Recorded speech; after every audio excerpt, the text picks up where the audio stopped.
The rain wasn't natural. I noticed it the moment I stepped outside the bar, pulling my thin jacket tighter around my shoulders.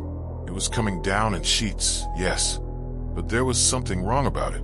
The droplets seemed to hang in the air just a fraction too long before hitting the ground.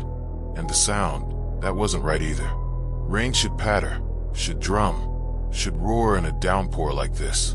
But this rain fell with an eerie, muffled quality, as if the world had been wrapped in cotton. "Just 3 blocks, I muttered to myself, squinting at the deluge. 3 blocks to the bus stop. I'd stayed too late at O'Malley's, drowning sorrows that refused to stay submerged. Another job rejection, another month of barely making rent, another night of feeling utterly insignificant in a world that seemed determined to grind me down. Stepping off the curb, I immediately regretted my decision to walk. My shoes filled with icy water within seconds. The streetlights cast sickly yellow halos through the rain, barely illuminating the empty sidewalks. No cars passed. No other pedestrians braved the storm. Just me and the unnatural rain. I lowered my head and pressed forward, telling myself the creeping unease in my gut was just the whiskey wearing off. That's when I first noticed the footsteps. They came from behind me, a rhythmic splashing that somehow cut through the muffled downpour. Heavy steps, deliberate steps, unhurried, yet keeping perfect pace with me despite my increasingly rapid stride. I didn't turn around. Some primal instinct warned against it. The same instinct that tells you not to look directly at shapes glimpsed in peripheral darkness. The distance to the bus stop suddenly seemed impossible. My heart hammered against my ribs as I quickened my pace, the footsteps behind me accelerating in perfect synchronization. A flash of lightning illuminated the street, and in that brief, electric moment, I saw my shadow stretched before me on the wet pavement, and alongside it, a second shadow, a towering figure, impossibly tall and thin, its proportions all wrong for human form. There was no thunder following the lightning, just that awful, muffled silence, broken only by my ragged breathing and those relentless footsteps. "It's just someone walking home," I whispered to myself, the words immediately swallowed by the rain. "Just like you." But I knew it wasn't. Just as I knew the rain wasn't right, I risked a glance over my shoulder. Nothing. The street behind me stretched empty and slick with rainwater reflecting the sickly streetlights. Relief flooded through me, followed immediately by doubt. The footsteps hadn't stopped. They continued, perfectly matching my own, yet there was no one there. I turned forward again and froze. 20 yards ahead, illuminated by a flickering streetlight, stood a figure. It was as if someone had taken a human silhouette and stretched it, elongating the limbs and torso to grotesque proportions. It wore what might have been a suit, the fabric hanging in sodden folds from its frame. Its face, if it had one, was hidden in shadow. It didn't move. It just stood there, rain passing through it rather than falling upon it, creating a dry patch on the sidewalk beneath. A whimper escaped my throat as I backpedaled, nearly losing my footing on the slick pavement. The footsteps behind me stopped. Looking frantically for an escape route, I spotted an alley between 2 buildings to my right. Without thinking, I bolted for it, splashing through puddles that seemed too black, too deep for mere rainwater. The alley was darker than it should have been, the ambient light from the street barely penetrating its depths. Still, it offered direction, away from the thing on the sidewalk. I ran, my wet clothes clinging to my body, my waterlogged shoes squishing with every step. The sound of my flight echoed off the brick walls, creating a disorienting cacophony that made it impossible to tell if I was being followed. The alley should have connected to the next street over. I knew this neighborhood well enough, but it seemed to stretch on far longer than geography should allow. The darkness grew thicker, more tangible, until I could barely see my hand in front of my face. Still, I pressed on, driven by blind panic. When the alley finally opened up, I found myself not on the expected cross street, but in a small, enclosed courtyard surrounded by the windowless backs of buildings. No exits except the way I had come. The rain here fell straight down, heavy and inexorable, no longer displaying that unnatural, hanging quality. But that was small comfort as I realized I had trapped myself. A soft squishing sound came from the alley behind me, wet footsteps approaching slowly, deliberately. "No," I moaned, pressing myself against the far wall of the courtyard. "Please, no." The rain suddenly intensified, becoming a roaring curtain of water that obscured everything more than a few feet away. Through this veil, I could make out a silhouette emerging from the alley, that same impossibly tall, thin figure, moving with a jerky, unnatural gait. As it stepped into the courtyard, the rain parted around it, revealing more of its form. Its limbs bent at odd angles, too many joints moving in conflicting directions. Its fingers, if they could be called that, stretched nearly to its knees, tipped with something that gleamed even in the darkness. But it was the face that broke me, or rather, the absence of one. Where feature should have been, it was only smooth, pallid skin stretched taut over a skull-like form, interrupted by a single vertical seam running from crown to chin, a seam that began to part as I watched, revealing rows of needle-like teeth receding into impossible darkness. I couldn't scream. I couldn't move. I could only stare as the thing glided toward me, the seam widening, a low, wet sound emerging from the growing maw. "Our Father," I whispered, the prayer coming unbidden to my lips, words I hadn't spoken since childhood. "Who art in heaven." The creature paused, its head tilting at an impossible angle, as if confused.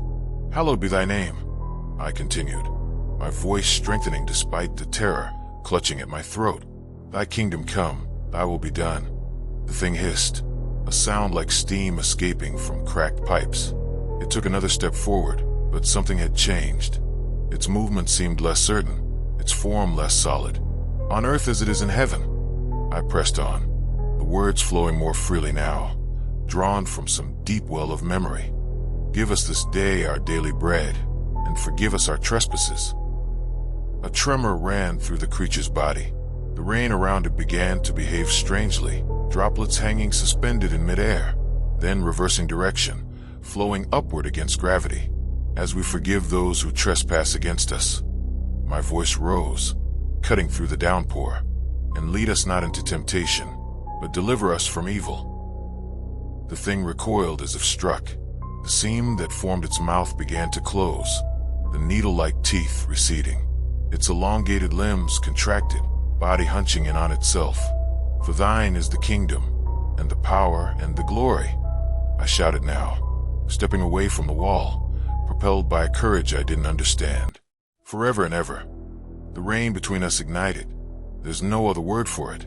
Droplets transformed into points of golden light, forming a shimmering curtain that separated me from the creature. The light spread, racing through the falling water until the entire courtyard was illuminated as if by midday sun. The thing screeched, an awful, piercing sound that vibrated in my bones.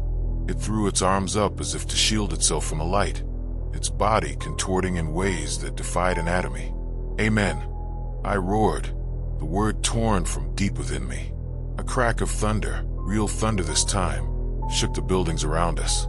The glowing rain swirled, condensing into a pillar of light that crashed down upon the creature. For one brief moment, I saw its true form illuminated in that radiance, something ancient and terrible, something that had never been human and never could be. Then it was gone. The light faded, the rain returned to normal, and I was alone in the courtyard, shaking and sobbing with relief. Except not quite alone. I felt it before I saw anything.